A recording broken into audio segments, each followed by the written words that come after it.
Bismillahirrahmanirrahim. Assalamualaikum warahmatullahi wabarakatuh. Alhamdulillah wassalatu wassalamu ala Rasulillah wa ala alihi wa sahbihi wa mawala. Amma ba'du.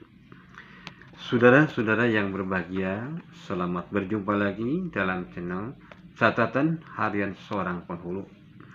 Semoga kita semua senantiasa ada dalam lindungan Allah Subhanahu wa Ta'ala, sehat, selamat, dan sukses dalam segala aktivitas kita. Keluarga kita juga semuanya semoga ada dalam limpahan berkah dan rahmatnya. Amin ya Allah ya Rabbal Alamin. Masih dalam suasana bulan suci Ramadan, saya ucapkan selamat menjalankan ibadah saum. Semoga ibadah saum kita dan amaliyah yang lainnya diterima oleh Allah Subhanahu wa Ta'ala. Amin ya Rabbal.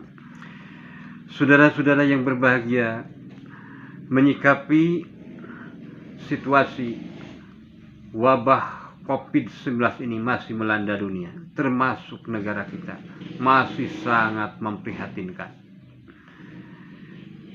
Sudah banyak korban-korban yang berjatuhan. Kita lihat di negara lain lebih parah lagi, bahkan yang teknologinya relatif lebih tinggi, penyebaran COVID-nya lebih parah dari kita. Bahkan ada negara yang per hari ribuan meninggal. Nah, apakah kita masih mau menunggu seperti itu? Tidak. Tidak demikian. Tidak kita ingin seperti terjadi di negara lain. Karena itu sebagai orang yang beriman, di samping kita mengikuti aturan pemerintah, mengikuti langkah-langkah pertimbangan medis, juga mari kita mendekatkan diri kepada Allah Subhanahu wa Ta'ala, memohon pertolongan kepada Allah. Saat ini rasanya sudah tidak ada yang bisa kita banggakan. Kekayaan, rumah mewah, yang punya mobil mewah, jabatan, gelar tinggi, dan sebagainya. Mungkin gambaran menjelang kiamat seperti ini, bahkan lebih daripada ini nanti. Karena itu, saudara-saudara yang berbahagia, kita ingin segera berakhir COVID-19 ini. Dampaknya luar biasa, terutama masyarakat ekonomi lemah ke bawah, sangat menderita. Lalu dengan cara apa kita harus berbuat? Saudara-saudara yang berbahagia, saya punya sebuah kitab namanya La Tahzan, karya Dr. Ain Al-Qarni, artinya jangan Anda bersedih. Ini sudah diterjemahkan ke dalam bahasa Indonesia. Judulnya juga sama, La Tahzan, jangan Anda bersedih. Isinya sangat bagus sekali, memotivasi kita untuk tidak berputus asa, tidak bersedih. Punya masalah seberat apapun, punya masalah sebesar apapun, punya masalah sesulit apapun, kalau kita mendekatkan diri kepada Allah, bertawakal kepada Allah, nah, insya Allah ada jalan. Insya Allah ada jalan. Di antara hadis yang dikutip dalam kitab ini adalah man aksara minal istighfari ja'alallahu lahu min kulli hammin farajan wa min kulli dhaiqin makhrajan. Siapa yang memperbanyak istighfar, maka Allah akan menjadikan baginya dari kesusahan diganti dengan kesenangan, dari kesulitan diganti dengan kemudahan, jalan keluarnya. Di buku ini diceritakan seorang ulama besar, Ibnu Taimiyah. Beliau berkata, seandainya saya memiliki kesulitan yang besar, yang berat, saya membaca istighfar tidak kurang dari 1000. Coba bayangan saudara-saudara, ulama sebesar Ibnu Taimiyah saja membaca istighfar 1000. Kita bukan ulama, dosa banyak menggunung, istighfarnya cuma 10-20 kali, cuma 100-200, bagaimana, kapan permasalahan yang berat yang kita hadapi ini berakhir. Karena itulah mari kita perbanyak istighfar, minimal sehari 1000 kali. Yang kedua diceritakan di dalam buku ini, Nabi Ibrahim alaihissalam ketika dilemparkan ke api, dia membaca hasbunallah wa ni'mal wakil. Nabi Musa ketika dilempar ke laut membaca hasbunallahu wa ni'mal wakil. Nah, mari kita perbanyak kalimat-kalimat thayyibah ini untuk memohon pertolongan. Kapan sebaiknya itu kita dibaca? Tentu saja kita ikuti tuntunan Rasulullah SAW. Mana waktu yang terbaik? Dan yang terbaik itu adalah sepertiga malam terakhir. Jam 1 atau jam 2 malam, ya, menjelang sahur. Ya. Rasulullah SAW bersabda, yanzilu Rabbuna tabaraka wa ta'ala kulla lailatin ila sama'id dunya hina yabqa thulusul lail akhir yaqulu may yad'uni fa astajibu lah wa may yas'aluni fa'uti wa may yastaghfiruni fa'aghfirlah. Kata Rasulullah SAW, yanzilu Rabbuna, turun Rabb kami, ya, setiap malam, ya, ke langit dunia sepertiga malam, ya. Allah berfirman, siapa yang berdoa kepadaku akan kami kabulkan, siapa yang meminta kepadaku akan kami beri, siapa yang mohon ampunan akan kamu ampuni. Karena itulah mari kita canangkan gerakan 1 jam menjelang sahur ini adalah gerakan spiritual, ya, 1 jam emas untuk memohon pertolongan kepada Allah, the best time for our life, ya, untuk kehidupan kita, keluarga kita, saudara kita, umat Islam dimanapun berada, ya, supaya aktivitas kita dapat normal kembali. Yang mau cari ilmu dapat leluasa mencari ilmu lagi, yang mau cari rezeki leluasa cari rezeki lagi, yang mau ke tanah suci bisa berangkat lagi ke tanah suci, ya. Mari kita bersama-sama, ya, karena persoalan ini persoalan yang sangat berat, masalah bersama harus kita pecahkan bersama-sama. Itu taubat nasional, memohon ampunan kepada Allah, memohon pertolongan kepada Allah bersama-sama, ya, di 1 jam terakhir menjelang sahur ini. Salat tahajud dulu, kemudian berzikir, memohon pertolongan Allah. Insya Allah kalau kita ada kemauan, ada tekad, ada niat yang kuat, ya, bersama-sama memecahkan persoalan ini, insya Allah COVID-19 akan segera berakhir. Saudara-saudara yang berbahagia, untuk terkabulnya doa kita, ya, kita harus benahi dulu kita, bersihkan hati kita, ya. Di antaranya, ya, suka terjadi perselisihan, perseteruan di keluarga. Nah, ini harus diselesaikan, terutama di bulan suci Ramadan ini, ya. Contoh, ada sepasang suami istri. Ini terjadi sebelum COVID-19 kejadiannya, ya. Datang ke kantor saya, ya, langsung bertengkar, ya, sampai heboh di kantor. Ada apa ini? Ya.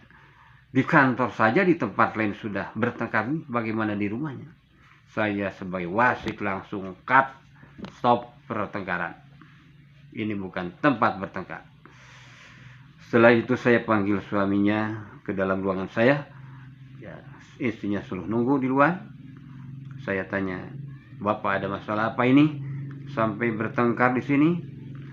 Dia jawab, mohon maaf Pak, saya mau bercerai dengan istri saya karena saya sudah tidak tahan, sudah jengkel, ya, maka saya ingin bercerai. Lalu masalahnya apa? Katanya, jawabnya, karena Pertama, istri saya sama-sama PNS dengan saya, dia sering pulangnya telat, tidak suka menyiapkan makanan, saya harus masak sendiri. Yang kedua, dia sering bicara kasar sama saya sudah tidak merasa dihargai lagi sebagai suami. Akhirnya saya punya kesimpulan, saya harus pisah.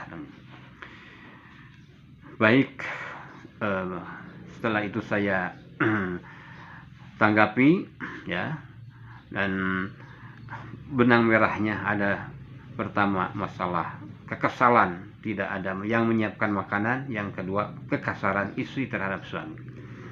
Setelah itu saya suruh keluar. Nah, istrinya saya panggil ke dalam ruangan, saya tanya kepada istri saya, "Ibu, apa betul yang disampaikan oleh bapak itu bahwa suami mau bercerai karena ibu sering telat pulang, kemudian juga tidak siap menyiapkan makanan, sering bicara kasar, tidak sopan kepada suami?" Jawab istrinya dengan jujur, dia mengatakan betul, karena saya juga sama-sama PNS, sibuk, nggak sempat. Nah, kemudian masalah kasar, karena suami saya juga sama kasar sama saya, jadi istilahnya draw satu-satu begitu ya, gitu. Nah, nampaknya balas dendam si ibu itu mungkin ya. Nah, baik.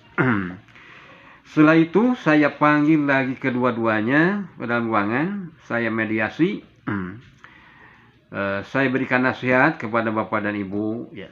Pertama, ya, usahakan perceraian ini ditunda, karena nampaknya masih bisa diperbaiki. Rasulullah SAW bersabda, "Abghadul halal indal at-talaq." Ya.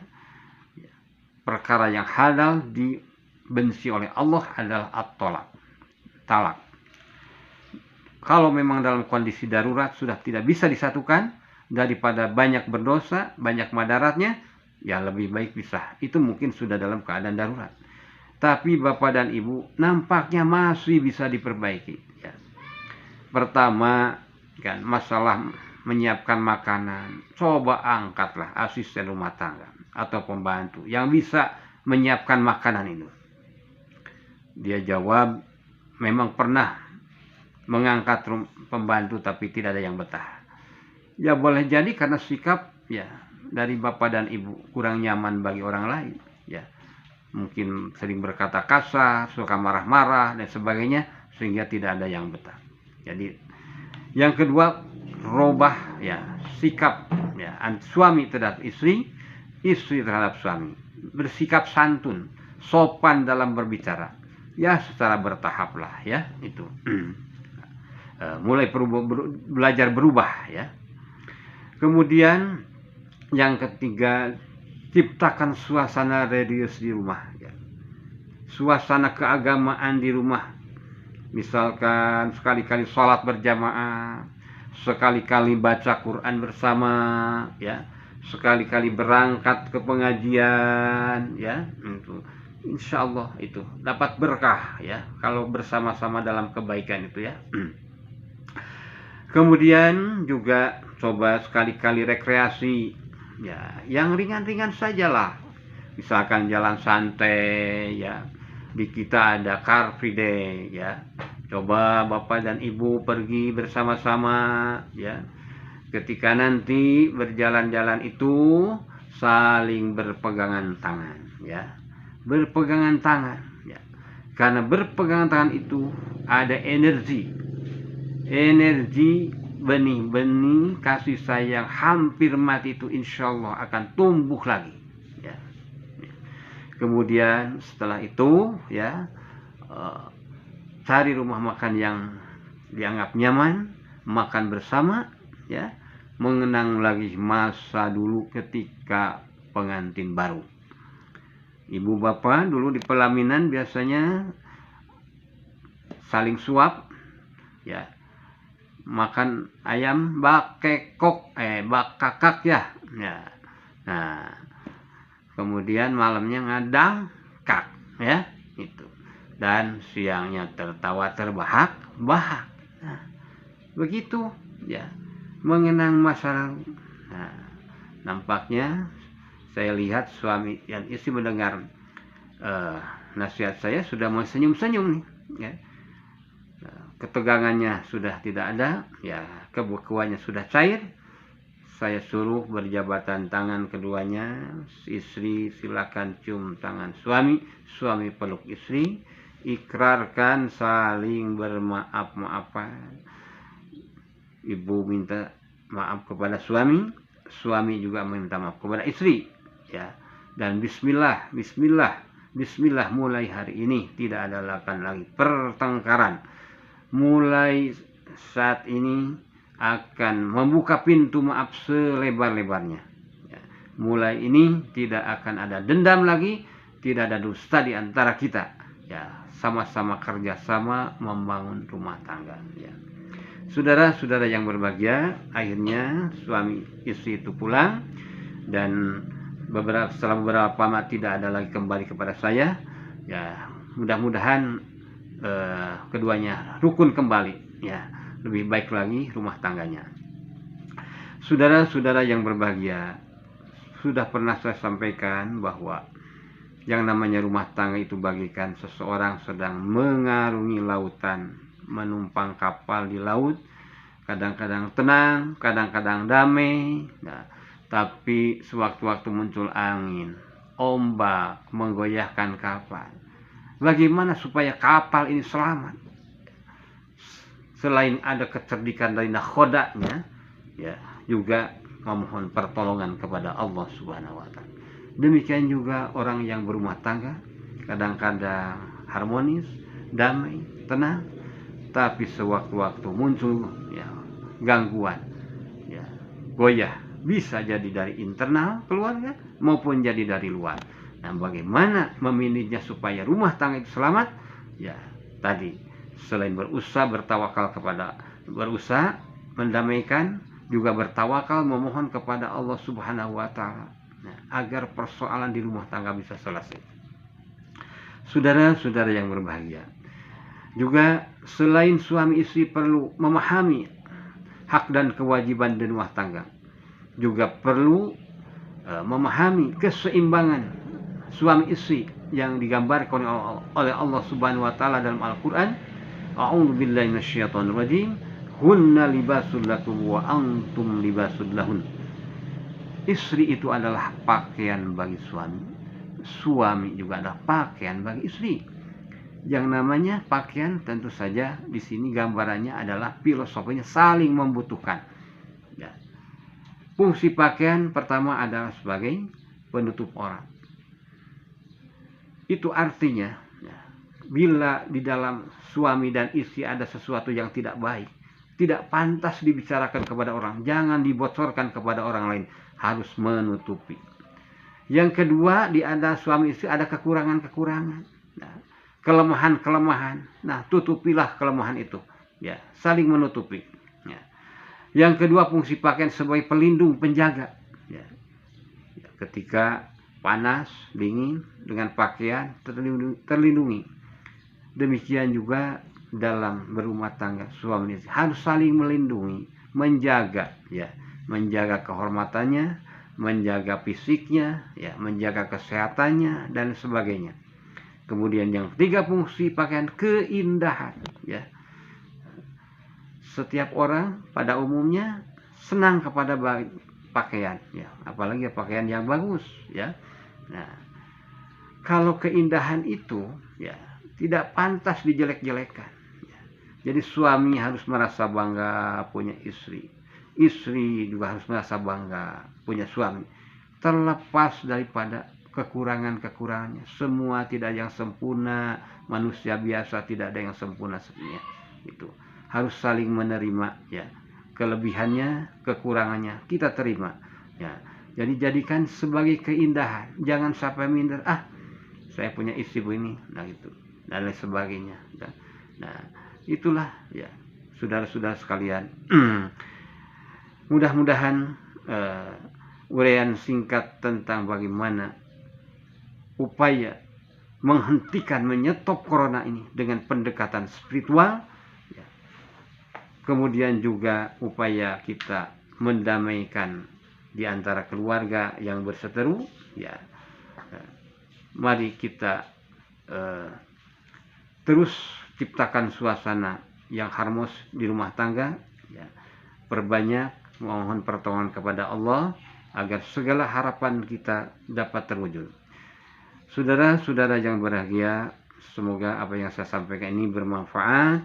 Ya, bila ada kekurangannya, mohon maaf. Bila ada salah, mohon koreksinya. Kemudian insya Allah kita nanti akan berjumpa lagi dalam tayangan berikutnya, yakni kasus ayah tiri mau menjadi wali nikah. Bagaimana ceritanya? Kita lihat nanti. Mari kita akhiri tayangan ini dengan doa. Bismillahirrahmanirrahim. Rabbana hablana min azwajina wa dzurriyyatina qurrata a'yun waj'alna lil muttaqina imama.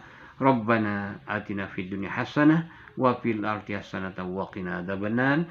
Walhamdulillahi rabbil alamin. Wal 'afwu minkum. Akhirul kalam. Wassalamualaikum warahmatullahi wabarakatuh.